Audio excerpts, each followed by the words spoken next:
அதே போல் திரு டிடி அவர்கள் என்னை பற்றி சில கருத்தை தெரிவிச்சிருக்கார்.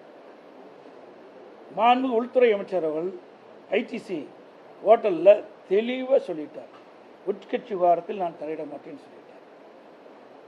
அதிமுக என்டிஏ கூட்டணி அமைக்கப்பட்டு சொல்லிட்டார்.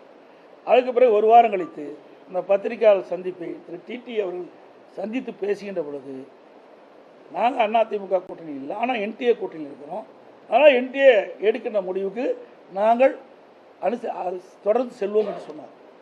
என்டிஏ கூட்டணியில் எடுக்கின்ற அந்த கூட்டணியில் தான் திரு டிடி அவர்கள் இடம்பெற்றிருக்காரு.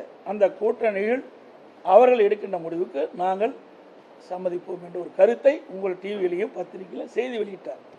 ஆனால் அண்மையில் என்ன நினைத்தாரோ தெரியல, என் மீது சில குற்றச்சாட்டை சொல்லிட்டு இருக்கார். நேற்றைய தினம் முகமூடி அணிஞ்சிக்கிட்டு போனாருங்கிறார். இது எந்த விதத்தில் சரியாக இருக்கும்?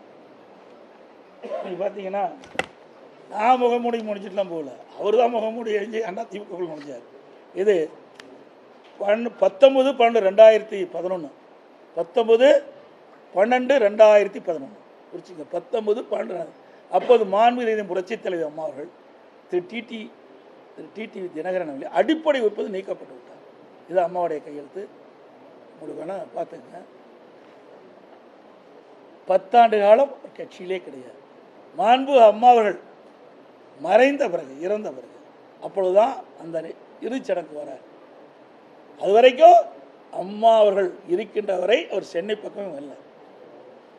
அவர் என்னை பற்றி பேசுறார். இது தேவையில்லை. அவர் எந்த உள்நோக்கத்தோடு பேசுகிறார் எனக்கு புரியல. ஏன்னா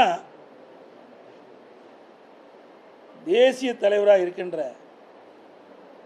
ஐயா பசும்பொன் முத்துராமலிங்க தேவர் அவர்களுக்கு பாரத ரத்னா இந்திய நாட்டுடைய உயர்ந்த விருதான பாரத ரத்னா கொடுக்க வேண்டும் அறிவிப்பு கொடுத்த பிறகு தான் இப்படிப்பட்ட கருத்தை சொல்லிட்டு இருக்கார். அதுக்கு முந்தியெல்லாம் இப்படிப்பட்ட கருத்தை சொல்லலை. இது என்ன உள்நோக்கத்தோடு பேசுகிறேன்னு எனக்கு புரியல. பிளே ஸ்டோர் மற்றும் ஆப் ஸ்டோரில் இருந்து பாலிமர் செயலியை QR கோடு மூலம் பதிவிறக்கம் செய்யுங்கள். செய்திகளை உடனுக்குடன் பெறுங்கள்.